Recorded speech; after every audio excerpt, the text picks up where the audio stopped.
கண்ணி பிறந்தவளா சினிமா காளியம்மா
சபையோர்களே, பெரியோர்களே, பெரியோர்களே, சபை நிறைந்த தாய்மார்களே, தாய்மார்களே, பெரியோர்கள், சபையோர்கள், என்னை பெற்றெடுத்த தாய்மார்களே, தாய்மார்களே, கல்வி கற்ற பெரியவர்களே, பெரியவர்களே, தொழில் படித்த கலைவாணர்களே, கலைவாணர்களே, வருங்கால மாணவ செல்வங்களே, செல்வங்களே, வாலிபர் இளம் சிங்கங்களே, இளம் சிங்கங்களே. அதாவது என்ன என்ன சிங்கம்? சிங்கமா அசிங்கம்?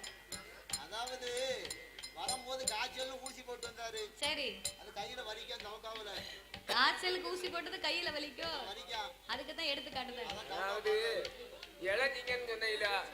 இளஞ்சிங்கம்னு சொன்ன உடனே சரி என்னுடைய ஒரு இதை அப்படி காமிச்சு சரிதானே? அந்த 45 வருஷத்துக்கு முன்னாடி உள்ள எண்ணம் வருது அவருக்கு. வருங்கால மாணவ செல்வங்களே, வாலிபர் இளம் சிங்கங்களே, இளஞ்சிங்கங்களே, அதாவது என்னய்யா? இந்த சிறுவில்லிபுத்தூர் நகரத்திலே நகரத்துல மக்களை காத்து ரட்சித்து என்றென்றைக்கும் கிருபையோடு குழுவிருந்து வரக்கூடிய என் நம்பிகை அங்கையர்கண்ணே அகிலாண்ட கோடி பிரம்மாண்ட நாயகி, ஆமா, அருள்மிகு என் தாயாகப்பட்ட உச்சினி மாகாளியம்மன் திருவாலயம் இந்த ஆலயம். அவரு கடுமையான விரதம். அவரு குளிச்சு 3 மாசம் ஆச்சு, குளியாம இருக்காரு. அவருக்கு தண்ணியில கண்டோம், நல்ல டாக்டர் பாரு, தண்ணியில கண்டோம், குளிச்சு எந்த தண்ணியில கண்டோம்? அப்ப செக்கப் தான் உன்னை கூட்டு போனோம். ஆமா, என் மேல அப்பப்ப தாய் வருவா. அப்படியா? வருவான்னு சொன்னா ரொம்ப ஆங்காரமா வருவா. அது யாரு நீங்க தெரியுமா? என்ன தவறா நினைக்கிய? தண்ணியில கண்ட வெண்ணில கண்டமா? அது கடையனூர்ல ஒரு அம்மா இருக்கா, அடங்காப்படாரி. அந்த அம்மா வருவா, பிறகு அதான் அந்த அம்மா பேரை சொன்ன உடனே அவளை இருக்க விட மாட்டுக்கு. அதான் பாரு, நல்ல வளர்ந்த முடியல, சரி, தலைமுடியில சாமி வந்தா சுத்தி வளைச்சு போட்டு ஆடலாம், அழகா ஆடலாம். கொஞ்சம் மொட்டை தலையா இருக்குன்னு சொன்னா வளைச்சு போட்டு ஆட முடியாது, அங்கனக்குள்ள கொடுக்க முடியும். அது மாதிரி எனக்கு ரேசா சாமி வந்துச்சு, நீ உடனே பயப்படுத. அப்படியா? சரி. என் தாயாகப்பட்ட உச்சினி மாகாளியம்மன் முப்படாரியம்மன் திருவாலயம் இந்த ஆலயம். அப்பேற்பட்ட இந்த அம்மாளுடைய திருவாலயமாகப்பட்டது. ஆமா. சிறுவில்லிபுத்தூர் தெலுங்கு குலாலர் சமுதாய உறவின் முறைக்கு பாத்தியப்பட்ட இந்த அம்மாளுடைய திருவாலயத்திலே, அதாவது குலாலர் குலம்னால் குற்றமே சொல்லாத குலாலர் குலம். யாருமே அவர்கள் குற்றம் சொல்ல முடியாது. அதான் குற்றமே சொல்லாத குலாலர் குலம். அப்பேற்பட்ட குலத்தில் அமைந்திருக்கக்கூடிய இந்த உச்சினி மாகாளியம்மன் திருவாலயத்திலே இன்றைக்கு ஒரு நேர நிகழ்ச்சிக்காக நாமளுடைய வெள்ளிசைக்கு அட்வான்ஸ் கொடுத்து வரவழைத்து உள்ளார்கள். அட்வான்ஸ் கொடுத்து வரவழைத்த அனைத்து அன்பு உள்ளங்களுக்கும் நாங்கள் நன்றியை தெரிவித்துக் கொண்டு, அதாவது எந்த ஒரு ஆலயமா இருந்தாலும், எவ்வளவு பெரிய கோவிலா இருந்தாலும், அந்த ஆலயத்திலே முதலாகவே வெள்ளிசை ஒன்று ஆரம்பிக்கிறோம் அப்படின்னா அந்த ஆலயத்தில் முதலாக யாருக்கு பாடணும் தெரியுமா? அகில உலகத்திலே கலியுக தெய்வமாகவே வந்து பிறந்தவர் ஐயனார் ஒருவர் தான். ஏன் அப்படின்னா நம்ம எல்லோருமே இந்த உலகத்திலே தாய்க்கும் தந்தைக்கும் வந்து பிறந்த சாதாரணப்பட்ட மானிட மனுக்கள். ஆனால் தருமஞான சாஸ்தா அப்படி அல்ல. அரிக்கும் சிவனுக்கும் ஆணுக்கும் ஆணுக்கும் அப்பாவுக்கும் பிறந்த பிள்ளை. அப்பேற்பட்ட தருமஞான சாஸ்தா வந்து பிறந்தாத்தான் சகல தெய்வங்களுமே இந்த ஆலயத்திற்கு வருமா?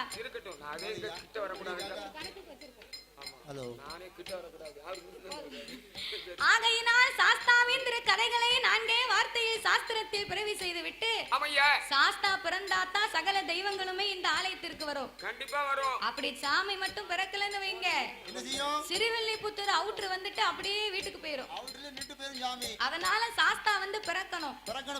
ஆகையினாலே நம்மளுக்கு ஒரு நேர நிகழ்ச்சியாக இருப்பதனால சாஸ்தாங்கதையை பாடலாம், 3 நாளும் பாடலாம். சில ஊர்ல 3ஆவது நாள் மத்தியானம் வந்து சாமி பிறப்பாரு. ஏன்னா ஐயாவுக்கு வந்து அப்படி ஒரு பெரிய வரலாறு. ஆனால் நமக்கு நேரம் குறைவு இல்லையா? ஆகையினாலே நான்கே வார்த்தையில் பிறவி செய்துவிட்டு சக்தி உள்ள உச்சினி மாகாளியம்மன் முப்புடாரியம்மன் திருக்கதைகளை நாங்கள் பாட இருக்கிறோம். பாடும் பாட்டிலே பழுது குச்சங்கள் இருந்தாலும் சொல் குச்சங்கள், இசை குச்சங்கள், கதை குச்சங்கள், கதையிலே பொருள் குச்சங்கள், சாரீர குச்சம் குறைகள் இருந்தாலும் சரீர குச்சம் குறைகள் இருந்தாலும் எங்கள் ஆட்கள் அடி தாளங்களில் ஒரு குறைகள் இருந்தாலும் இருந்தாலும் முன் சொல் பின்னால் வந்திடலாம், வந்திடலாம் பின் சொல் முன்னால் வந்திடலாம். வந்திடலாம் அறிந்து பாடினாலும் அறியாமல் பாடினாலும் நாங்க பாடினாலும் தெரிந்து பாடினாலும் எங்களுக்கு கதைகளை தெரியாமல் பாடினாலும் பாடினாலும் எங்களுக்கு முன்பாகவே என்ன நீங்க எல்லாம் எத்தனையோ ஊர்ல இருந்து வந்திருக்கீங்க. ஆமா உங்க ஊர்கள் எல்லாம் எத்தனையோ பெரிய பெரிய வில்லிசை புலவர்கள் பேரறிஞர்கள் கவிஞர்கள் எல்லாம் வந்து பாடி இருக்கலாம், அழகா பாடி இருக்கலாம். ஆன போதிலும் அடியால் நான் ஒரு சிறு குழந்தை, சிறு குழந்தை, உங்கள் வீட்டு பிள்ளையாகிய நான் மாதவி. மாதவி என்னால் தெரிந்தளவு அளவு என் சிற்றறிவுக்கு எட்டியவாறு உங்கள் முன்னால் நான் பாடுகின்றேன். அழகா பாடுகின்றேன். ஒவ்வொரு புலவர்களுமே ஒவ்வொரு விதமாக பாடுவார்கள். ஒருவரை போலவே இன்னும் ஒருவர் பாட முடியாது. கச்சது கைமண்ணளவு என்பார், கல்லாதது உலகளவு என்பார்கள். ஆகையினால் உங்கள் வீட்டு பிள்ளையாகிய நான் என் சிற்றறிவுக்கு எட்டியவாறு என் குருநாதர் எனக்கு கற்று தந்தபடி உங்கள் முன்னால் நான் பாடுகின்றேன். 6 பிழையின் 100 குச்சங்கள் அடியாலை ஆதரிக்குமாறு கேட்டுக்கொள்கிறோம். அதாவது அண்ணன் அட்வான்ஸ் கொடுக்கும் போதே சொன்னாங்க, எங்க ஊர்ல வில்லுப்பாட்டு வச்சு ரொம்ப வருஷமாகி போச்சு, ஆனா நாங்க வில்லுப்பாட்டு வச்சிருக்கோம், ஆனா ரொம்ப வருஷமாகி போச்சு, மக்கள் எல்லாம் ரொம்ப எதிர்பார்ப்போட இருக்காங்க அப்படின்னு சொன்னாங்க. வில்லிசையோ சொல்லிசை அப்படின்னு இருக்காங்க, வில்லடியோ மல்லடின்னு இருக்கான். ஒருவருக்கு ஒருவர் மல்லு போட்டு படிச்சாதான் பாட்டாகும். கீழே இருக்குது வரைக்கும் தான் நாங்க எல்லாரும் ஒன்னே தவிர மேடைக்குன்னு வந்தாச்சுன்னா தொழில வந்து எல்லாருமே நாம பார்க்கக்கூடிய கலையில ரொம்ப சிறப்பா பணியாற்றணும்னு நினைக்கணும். சாமி வந்தா சாமியா நாங்கெல்லாம் வில்லடியா மல்லடியான்னு பார்க்கணும். சரி, இந்த வில்லிசையோ சொல்லிசை அப்படின்னு சொல்லுவாங்க. நீங்கள் ஒரு அண்ணாவி பாதவும் இல்லமா எல்லாத்தையும் பேசணும். முத்தமிழ் அப்படின்னு சொன்னா சரி, முத்தமிழும் சேர்ந்ததுதான் இந்த வில்லுப்பாட்டு. அதேதான் முத்தமிழ் சொன்னா இயல் இசை நாடகம். இயலும் இருக்கணும், இசையும் இருக்கணும், நாடகமும் இருக்கணும். அப்பேற்பட்ட இந்த வில்லுப்பாட்டை யாராக இருந்தாலும் சரி, நம்ம கோவில் கூடன்னு வைக்கிறோம்னு வைங்க, ஒரு கோவில் கூடன்னு சொன்னா கலை நிகழ்ச்சி இருந்தா தான் அந்த திருவிழாவுக்கு பெருமை. கலை நிகழ்ச்சி இருக்கணும். பெரும்பாலும் திருவிழாவுல முக்கியமா என்ன வைக்காங்க? என்னது? 1 லட்சம் ரூபாய் கொடுத்து பாட்டு கச்சேரி கொண்டு வராங்க. பாட்டு கச்சேரி. ஆமா. அதுக்கு போக கரகாட்டம், அதுக்கும் போக மேளம், இப்படி எல்லாம் பலவிதமான கலை நிகழ்ச்சி வைக்கிறோம். ஆமா, அந்த கச்சேரி வச்சாங்கன்னா என்ன செய்வாங்க? அவங்க வருவாங்க, 4 பாட்டு பாடுவாங்க, நல்லா டான்ஸ் ஆடுவாங்க, போய்கிட்டே இருப்பாங்க. கரகாட்டம் வச்சா என்ன செய்வாங்க? கரகாட்டம் வைப்பாங்கன்னா அவங்களும் கும்பம் வச்சு அவங்க திறமையை காட்டுவாங்க, திரு நடனம் ஆடுவாங்க, பாட்டு பாடுவாங்க, அவங்களும் போய்கிட்டே இருப்பாங்க. ஆனா ஒரு தெய்வத்தினுடைய திருப்புகளை எடுத்து சொல்லணுமானா இந்த வில்லுப்பாட்டால மட்டும்தான் முடியும். ஒரு சாமியை கும்பிட்டா போறாது, அந்த சாமி ஏன் பிறந்தாரு, எதுக்கு பிறந்தாரு, அம்மாளுக்கு ஏன் இப்படி பேர் வந்துச்சு, அவளை எப்படி பூலகத்துக்கு அந்த அம்மா வந்தா நம்ம ஏன் வச்சு கும்பிடுதோம் அப்படின்னு முதல்ல அந்த சாமியை பத்தி நம்ம தெரிஞ்சு சொன்னா இந்த வெள்ளிசையால் மட்டும்தான் நம்ம எடுத்து சொல்ல முடியும். அதாவது படிக்கவங்க நல்ல பக்தியா படிக்கணும், கேட்கிறவங்களும் நீங்க பக்தியா கேட்கணும் அப்படின்னு சொன்னா உலகம் எல்லாம் நல்ல செழிப்பாகுமா. என்னமோ ஒரு 6 பேர் இருந்து படிச்சுக்கிட்டு இருக்காங்க, நம்ம ஒத்தையிலே மாவளை கிடக்கும் நினைக்க கூடாது. மாவளுக்கு நான் தூக்கிட்டு போயிருவேன். அப்படியா?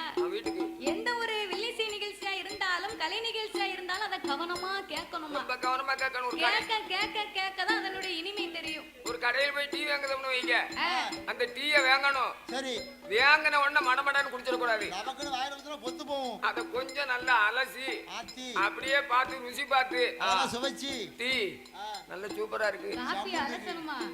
அலசக்கூடாது, சர்ஃபெக்சல் தான் வாங்கிட்டு வரணும். இல்ல பாப்பா, காபியை வந்து ரேசா அலக்கணும், நல்லா ஆத்தி குடிக்கணும், அலக்கணும். அலசி குடிச்சா ருசி கிடைக்கும். டீயை மட்டும் இல்ல, வாழ்க்கையில எந்த கதையா இருந்தாலும் சரி சுவைச்சு அனுபவிச்சு பொறுமை எந்த காரியத்தை செஞ்சாலும் அதுதான் செயல்படும். அதேதான் சொன்னேன். அவசரப்பட்டவன் என்ன ஆகும்? ஆகையினாலே சரி 6 பிழை 100 குற்றங்கள். உங்கள் வீட்டு பிள்ளையை தவறு செய்தால் அதனை எப்படி வீட்டிற்கு அழைத்து சென்று அன்போடு ஆதரிப்பீர்களோ அதுபோல் எங்கள் 6 பேர்களையும் ஆதரிக்குமாறு கேட்டுக்கொள்கிறோம். பாதி மதி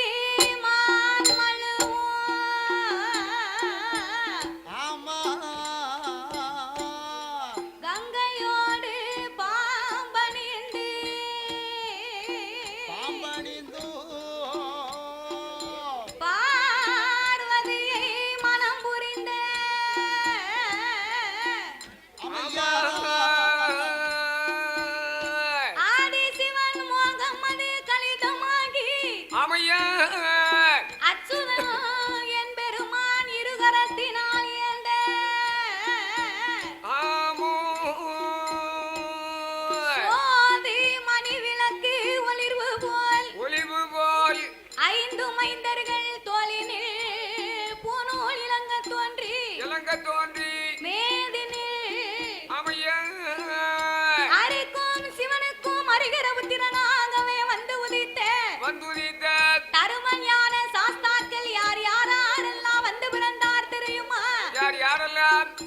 பிறந்தது பங்குனி மாதம் புதன்கிழமை உத்திர நட்சத்திர தன்று பிறந்தார். ஆமா, அதுக்குத்தான் இன்னைக்கு பங்குனி உத்திரம்னு சொன்னா எந்த ஐயனார் கோயிலா இருந்தாலும் எத்தனை வருஷம் கும்பிடாம இருந்தாலும் பங்குனி உத்திரத்துக்கு திறந்து பூசை ஆகும். ஆமா, கண்டிப்பா கோயில்ல பூஜை நடக்கும். அப்பேற்பட்ட தருமணியான சாஸ்தாக்கள் எல்லாம் ஆமையா, அவர் பிறந்த கிரகம் என்ன தெரியுமா? என்ன கிரகம்? பங்குனி மாதம் புதனதி உத்திரம்.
யாருக்கும் தெரியாது.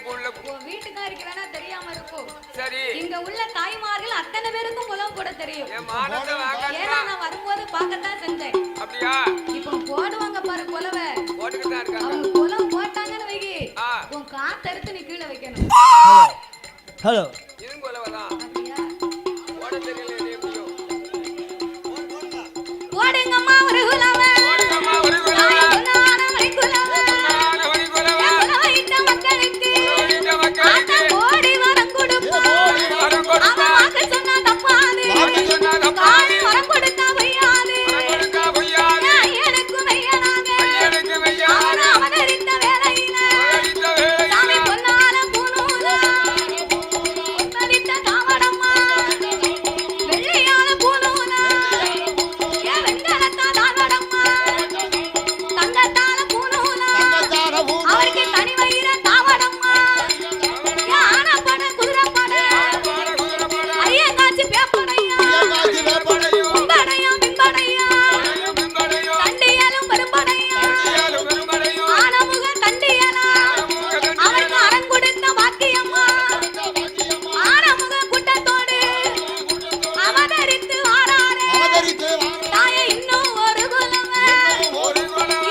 யானை தோல் போர்வையும் புலித்தோல் ஆசனங்களோடு சக்தியோட ஆண்டவன் தெய்வ கைலாசத்திலே கொலுவிருந்து வருகின்றார். அப்படி கொலுவிருக்கும் இறைவனாகிய சிவபெருமான் 14 உலகத்தை இறைவன் படைத்து 224 கோணங்களையும் ஆண்டவன் படைத்தார்.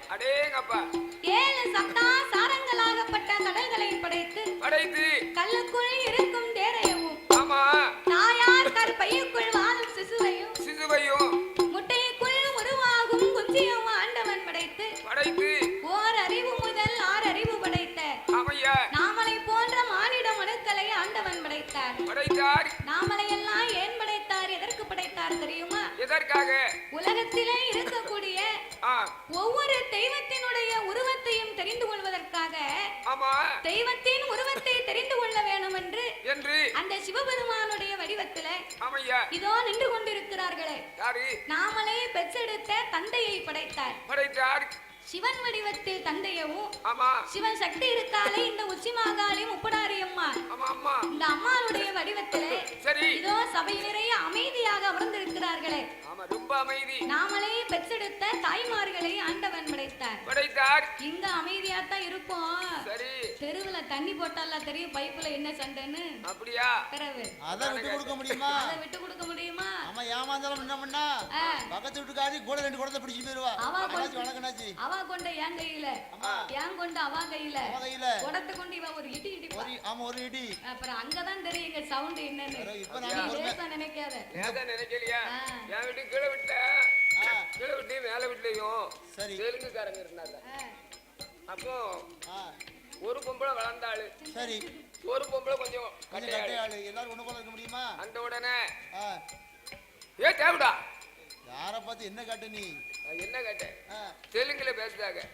தேவடான்னு சொன்னா, தேவடா அப்படின்னு சொன்னா தெலுங்குல வந்து தெய்வம்னு சொல்லுவாங்க. தெய்வம்னு அர்த்தம். ஏ கட்ட தேவடா, நீ எப்ப வந்த? நான் புடிச்சிட்டு போறேன் தேவடா, வழிவிடு அப்படின்னா. அப்போ தண்ணீர் பைப்புல தான் தெரியும் சவுண்ட் என்ன வரும்னு. சரிதானே? அப்போ சிவன் வடிவத்தில் ஆண்களையும், சரி சிவசக்தியின் வடிவத்தில் பெண்களையும் படைத்து, ஆமையா, ஆணென்றும் பெண்ணென்றும் ஆண்டவன் அகிலம் உலகத்தை உண்டு பண்ணி, ஆமா, மனிதராகப்பட்ட நாமளுக்கெல்லாம் ஆண்டவன் என்சான் உடம்பை கொடுத்தாரா. சரி, என்சான் உடம்புனா என்ன? கட்டையரா இருந்தாலும் நெட்டையரா இருந்தாலும் சரிதானே, அவங்கவங்க கையால அவங்கவங்க உடம்பு அளந்து பார்த்தா 8 சாந்தா இருக்கும். நான் ஒரு அரைச்சான் குறையா இருக்கேன். என்ன அரைச்சான் குறையா இருக்கேன்னா இந்த நாவயிறு சொல்லுவாங்க, கேள்விப்பட்டிருக்கியா?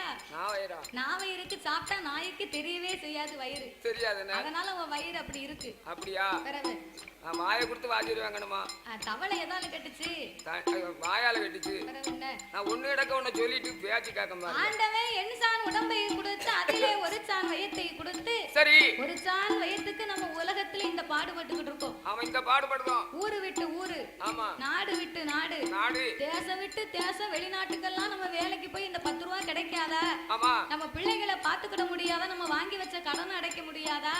அப்படின்னு இரவுன்னும் பாராம பகலன்னும் பாராம என்ன வேலைன்னு தெரியாம, வேலை முடிஞ்சாலும் கூட 2 மணி நேரம் இங்க வேலை போட்டு எங்களுக்கு அது போக காசு கொடுப்பீங்களா அப்படின்னு நம்ம வேலை பார்க்கும். இப்ப நமக்கு டிக்கெட் எடுத்துட்டியா? எதுக்கு?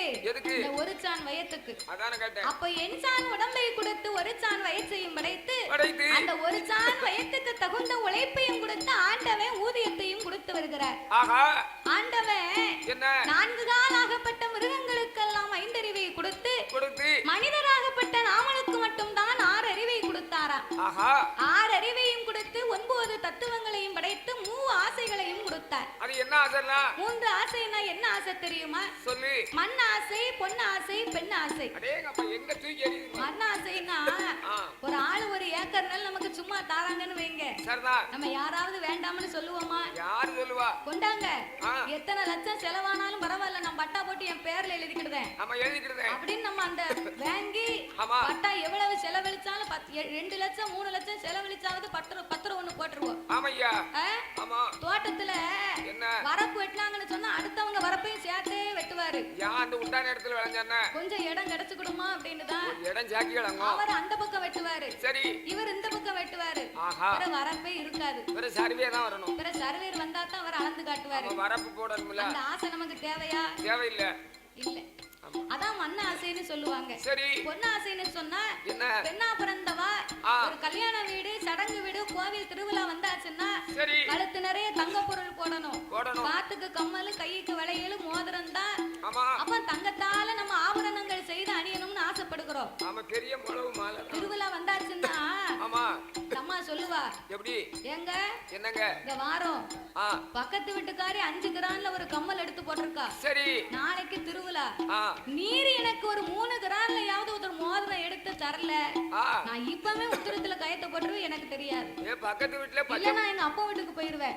பக்கத்து வீட்டுல பச்சை மையில கையெழுத்து போடுவாரு, அவர் பச்சை மைய கையெழுத்து போடுவாரு, 5-10 கிராம்ல வாங்கி கொடுப்பாரு. சரி, நம்ம அன்னைக்கு உழைச்சு அன்னைக்கு சாப்பிட்டுக்கிட்டு இருக்கோமா, வீட்டுக்காரர் நிலைமை எரிஞ்சு நடக்க வேண்டாம். டப்பாவுல முக்கி தாழ்ல பரட்டுதானே. பிறவே என்ன எப்படி நானே ஐயா எனிவாரு என்ன பெண்ணா பிறந்தவன் கேட்ட உடனே கடனை உடனே வாங்கி கொடுத்துருவாரு. அப்படி இருக்க கூடாது.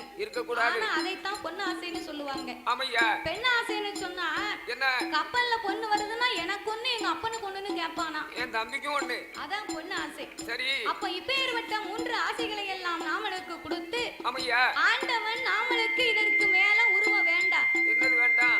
இந்த தலைக்கு மேல நமக்கு உருவம் வேண்டாம்னு சொல்லி சரி இதோட முடிச்சு வச்சுக்கோன்னு சொல்லித்தான் இந்த முடிய கொடுத்தாராம் கடவுள். ஆமா, மேல முடிய கொடுத்துட்டாரு. அதுக்கு தான் நம்ம முடின்னு சொல்லுகிறோம். அதேதான். அப்ப இவ்விதமாகவே இறைவன் நாமலை எல்லாம் உண்டு பண்ணி, ஆமா, மரம் செடி கொடி, ஆமா, பயிர் புல் பூண்டு இலை தாவரங்களை படைத்து, ஆமையா, ஆடு மாடு கண்டுகாடைகள் அதனையும் உண்டு பண்ணி, ஆமா, இரவு என்றும் பகல் என்றும் 2 நாளிகையை உண்டு பண்ணினார். ஆமையா, பகல் 30 நாளிகை, இரவு 30 நாளிகை. ஆமா, பகல் 30 நாளிகை, இரவு 30 நாளிகை. 30 நாளிகைன்னு சொன்னா எத்தனை மணி நேரம்? எத்தனை மணி நேரம்? 12 மணி நேரம். சரிதா. 12 மணி நேரம்னு சொன்னா அதுதான் ஒரு பகல். ஆமையா. அப்ப 30 30 60. சரி. 60 நாளிகை என்பதுவே 24 மணி நேரம். 24 hours. 24 மணி நேரம் என்பதுவே ஒரு நாள், ஒரு பொழுது. ஆமையா. பகலெல்லாம் ஓய்வில்லாத உழைப்பு. சரி. இரவெல்லாம் ஓய்வெடுக்கும் நித்திரை. அவன் நித்திரை. பேறுபட்ட உலகத்தை இறைவன் படைத்தாரே. என்னய்யா? உலகத்தை படைத்தால் மட்டும் போதுமா? வேற என்ன வேணும்? படைத்த மனுக்களுக்கெல்லாம் பட்டினி இல்லாமல் படியிறக்க வேண்டுமென்று அந்த ஆண்டவன் எப்படி படி இறந்தாரையானா? எப்படி? தம்மை படைத்தார் சிவா உலகம் எல்லாம் உலகம் எல்லாம் படைத்த சிவன் உலகம் எல்லாம் உலகம் எல்லாம் பட்டினியும் இல்லாமல் அவன் இல்லாமல் படியிறக்க வேணும் என்று வேணும் என்று அங்கே உலகம் எல்லாம் உலகம் எல்லாம் உண்ணா மனுக்களுக்கு மணிகளுக்கு இறையனுக்க வேணும் என்று வேண்டும் என்று பார்வதியாய் இடமதிலே இடமதிலை மதியில அடக்கும்படி வாங்குவார் வாங்குவார அடக்கும்படி வாங்குவார் வாங்குவார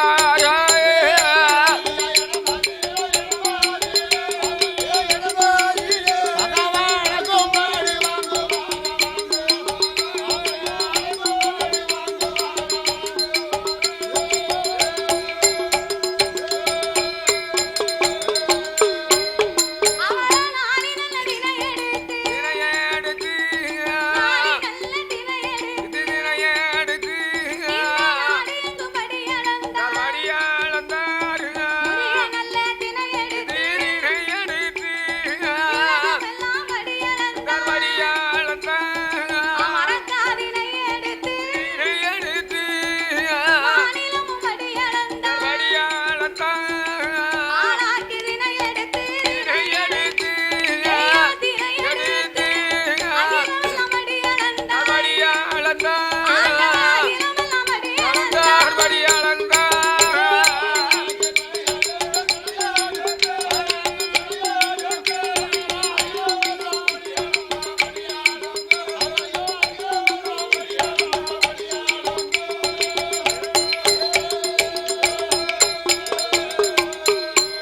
அங்கே படி அளந்த பகவான்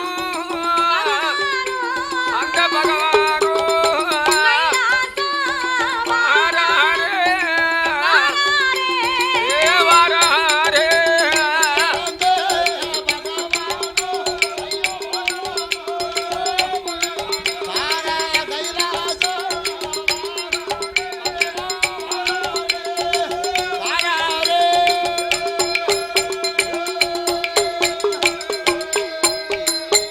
அகில உலகமெல்லாம் ஆண்டவன் அமுதனந்து முடிக்க ஆமையா ஆண்டவனாகி சிவபெருமான் ஆதி கைலேங்கிரி மலைக்கு வருகின்றார். ஆமா அப்படி கைலாசமா மலைக்கு வரும்போது சரி கண்ணன் தங்கையாகப்பட்ட அந்த பார்வதாதேவி தேவியானவள் ஆண்டவன் சிவபெருமான் எப்போது வருவார் என்று சொல்லி ஆமையா அங்கே தங்க நல்ல தாம்பூலம் தங்க நல்ல தாம்பூலம் ஆவம் பாரிசாத மலர் எடுத்து எடுத்து ஜலம் எடுத்து கிருபை உள்ள பகவான் பாரபூஜை முடிப்பாளா பணிவிடையும் செய்யுவாளா களைத்து வந்த பகவானுக்கு அவ களைப்பாரி கொடுப்பாள் இளைத்து வந்த ஈசனுக்கு பார்வதி பாரி கொடுப்பாள் படியிழந்த ஆண்டவனுக்கு பார்வதாதேவி பகவான் வரும்போது வரும்போது தங்க தாம்பூலத்திலே பாரிசாத மலர்களை எடுத்து வைத்தார். ஆமையா கெண்டியில் சலம் எடுத்து கிருபை உள்ள பகவானுக்கு ஆமா பாதம் தொட்டு கழுகி பாரிசாத மலர்களை எல்லாம் போட்டு ஆமா படியிழந்த ஆண்டவனுக்கு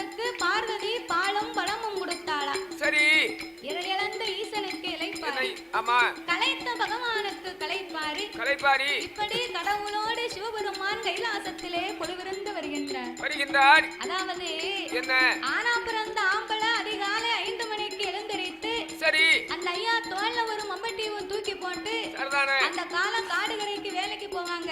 ஆமா அப்ப காடுகரைக்கு வேலைக்கு போனாங்கன்னா என்ன ஆகும்? பேயாமலை பெருமலையில ஒரு கோட்டை விதப்பாட்டையும் வீர சமத்தை விக்ரமாதித்தையும் ஒத்தையில வெட்டுவாராம். அதெல்லாம் அம்பள ஒரு கோட்டை விதப்பாட்டையும் அவர் ஒத்தையிலே வரப்பு வெட்டி எரிஞ்சாருன்னா என்னய்யா மண்ணு முதுகுல விழுந்திருக்கு அந்த காலம். ஆமா அப்படி எரிஞ்சிருக்காரு. அப்படி ஓங்கி ஓங்கி ஓங்கி வெட்டுவாராம். ஆமா வெட்டுவாரு. அவர் ஒரு கோட்டை விதப்பாட்டையும் ஒத்தையிலே வரப்பு வெட்டுனா அப்ப சம்பளம் எவ்வளவுங்கீங்க? எவ்வளவு?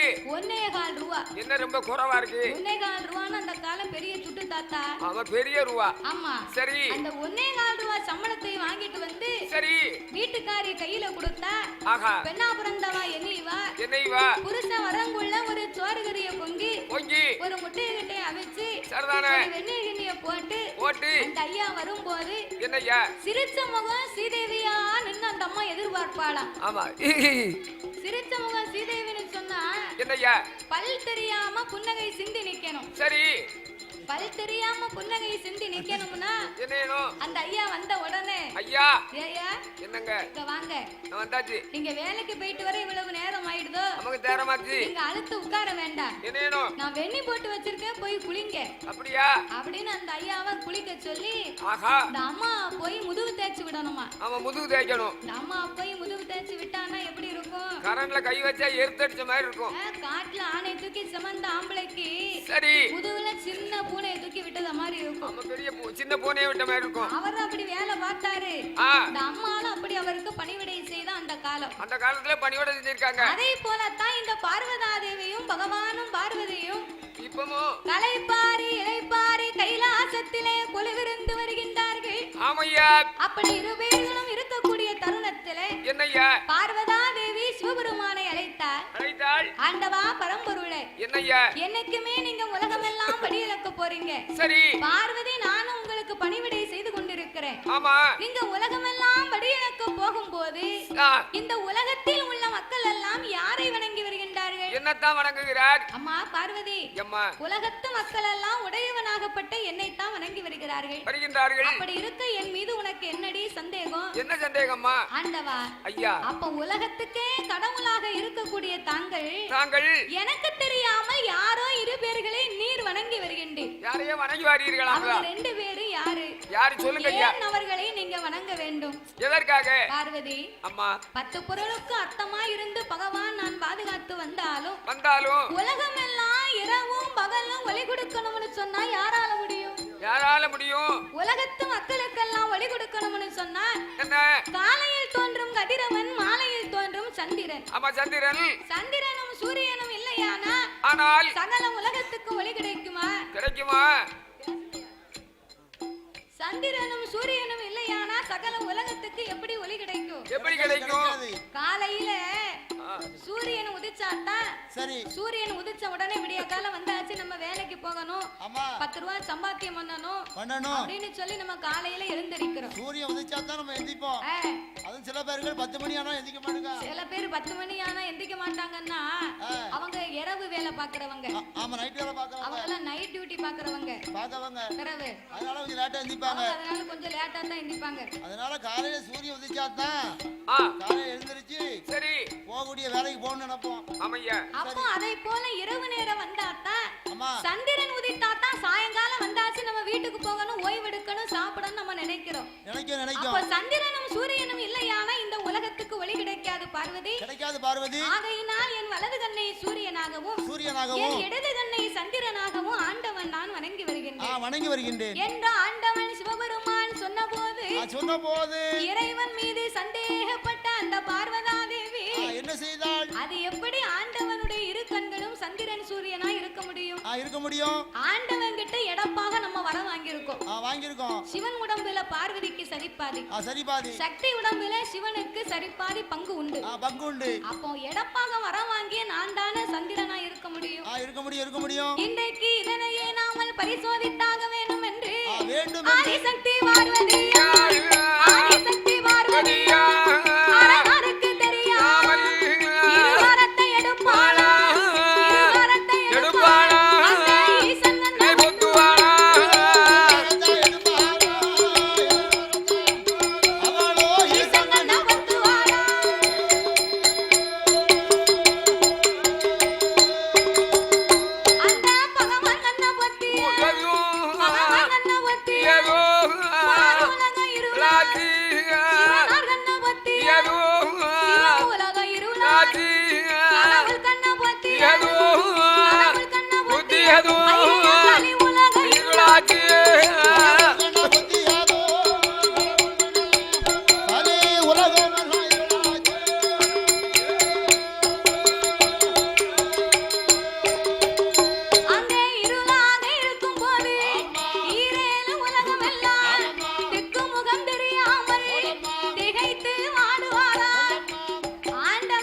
இருளும் இல்ல ஒளியும் இல்லை ஒளியும் கிடையாது. மக்களுக்கெல்லாம் திக்குமுகம் தெரியாமல் அவரவர்கள் திணறி தவிக்கிறார்கள். அடேப்பா ஒரே இருட்டா இருக்கு. பச்சை பொருள் தெரியல, எடுத்த பொருள் தெரியல, யார் யார் என்ன செய்கிறாங்க என்னன்னே தெரியல, ஒண்ணுமே தெரிய மாட்டேங்குது. அசையும் பொருள் எல்லாம் அசையாமல் அப்படியே நின்றது. இருந்தது. அப்பந்தான் ஆண்டவனாகிய சிவபெருமான் பார்த்தார்.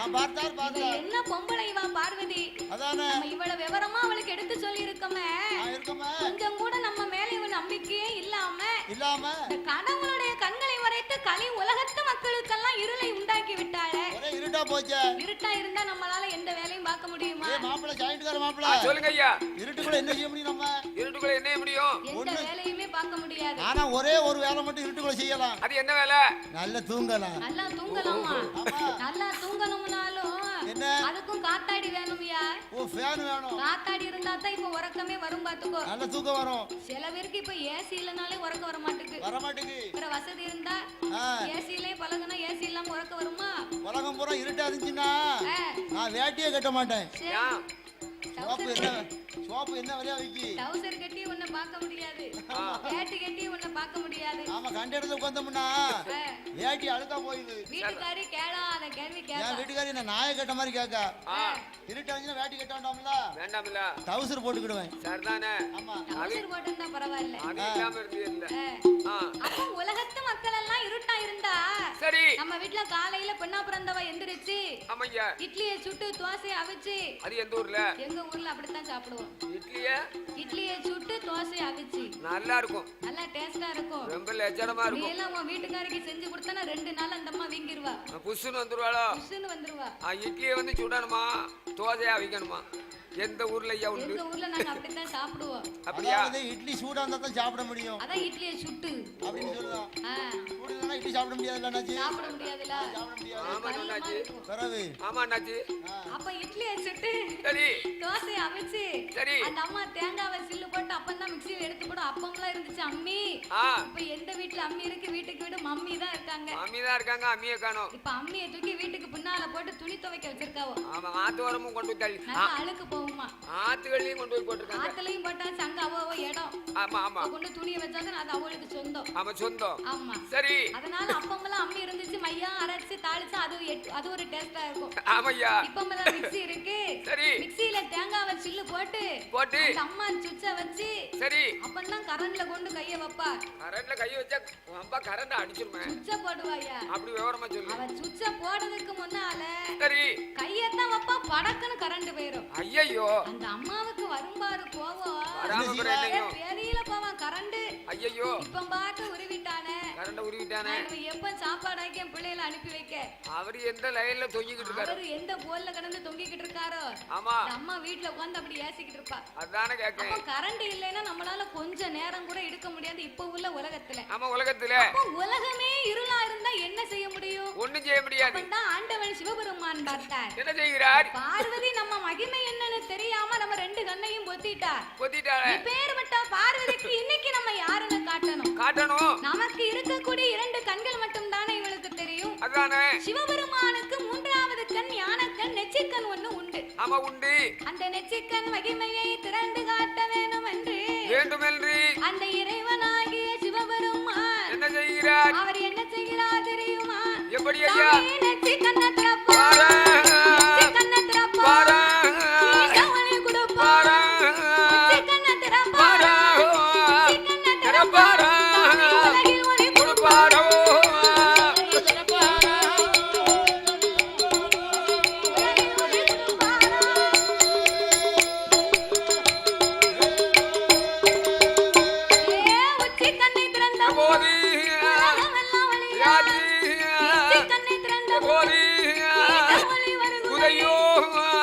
ஆண்டவன் ஆங்கார கோபங்களை கொண்டு அவர் அங்கத்தை அடக்கி ஒடுக்கி நெற்றி கண்ணை திறந்த மகிமையினால என்ன நடக்க தெரியுமா?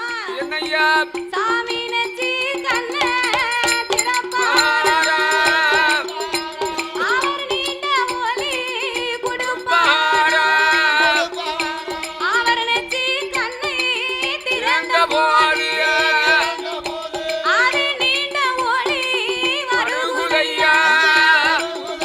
அதில் அக்கினி பொறிகள் தான் பறந்து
சரி வரம் கொடுத்த அம்மாளை வடக்கு வாசல் கோட்டையிலே வடக்கு செல்வியாகவே அமர வைத்தார். அதாவது என்ன உச்சினி மாகாளி வேற, ஆமா உச்சி மாகாளி வேற.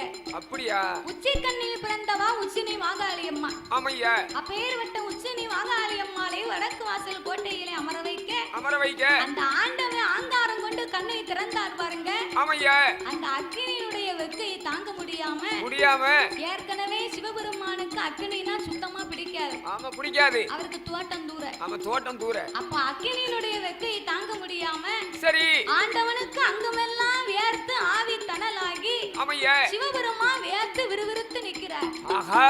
அப்ப வேர்த்து விறுவிறுத்து நிக்கும் போது என்னய்யா கடவுளுடைய வேர்வை கைலாசத்துல காட்டாச்சு வெள்ளமா கரை புரண்டு வருது. ஆமா வெள்ளமா வருது. அப்ப எந்த அளவுக்கு வேர்த்திருந்தா அதானே அது காட்டாச்சு வெள்ளமா கரை புரண்டு வரும். ஆமா அது கடவுளுடைய வேர்வை பாருங்க.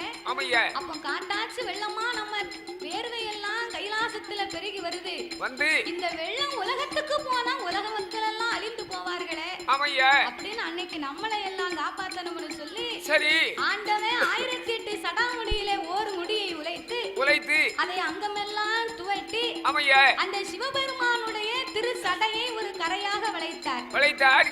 அதுக்கு பேரு தான் கடற்கரை. என் தம்பி வேறும் கடற்கரைதான். உன் தம்பி கடற்கரை அவர் இல்ல. வேற யாரு? அவன் குடிகார வீட்டுல கிடப்பா. மோசமான ஆளு. சரி அந்த கடற்கரை இல்ல. வேற எந்த கடற்கரை? நான் சொல்லுவது கடல் கரை. ஓ கடல் கரை.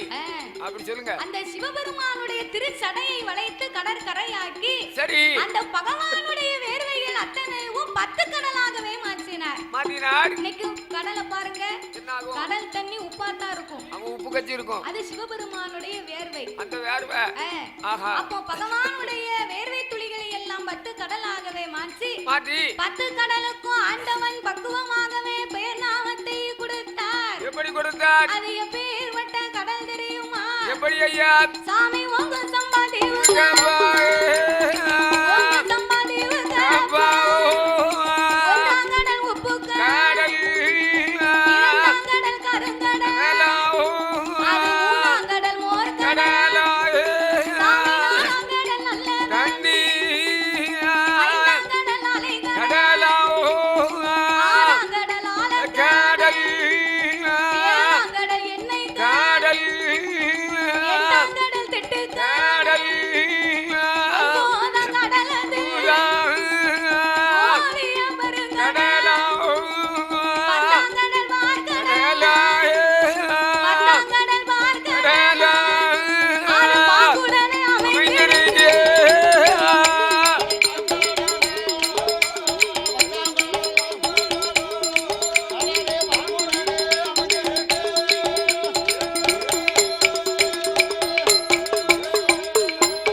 காற்றடித்து மணல் குமித்து கரையான் புச்சு வளர்ந்திருக்கு. ஆமையா. ஓங்கி வளர்ந்த புச்சு அதற்கு 1000 வாசல்கள் உண்டு. வாசல் உண்டு. புத்துனா ஒரு புத்துக்கு 1000 வாசல் இருக்குமா. எந்த வாசல் வழியானாலும் வெளியே போகலாம். எந்த வாசல் வழியா வேணாலும் வரலாம் போகலாம். வெளியே வரலாம் உள்ள போகலாம். நம்ம போக முடியாது. நம்ம போக முடியாதோ? நாகம் தான் போக முடியும். நாகம் பாம்பு போவும் வரும். நம்ம போனா நம்மள ஒரே போட போட்டுரும். ஒண்ணு போட்டுரும் ஒண்ணே. ஆமா கைய உள்ள ஓட்டோம்னா ஒரே போட போட்டு விட்டுரும். கஷ்டப்பட்டு கரைய வந்து நல்ல புத்த வளர்க்கும். அந்த புத்துக்கு கொத்தனார் யார் தெரியுமா? யாரு? புத்துக்கு கொத்தனார் கரையாண்டா. கரையான் பிறவே. ஆமா. சரியா வாங்க. சரியா. புறப்படச்சோ. அப்படியே சரியா. அப்பேர்வட்ட அந்த மாணிக்க புத்துக்குள்ளே ஆமா தானாக வளர்ந்தாச்சு அழகான புத்துக்குள்ளே. ஆமா. சென்னாகம் கருநாகம் பெரிய கண்ணாடி விருசுகள். ஆமையா.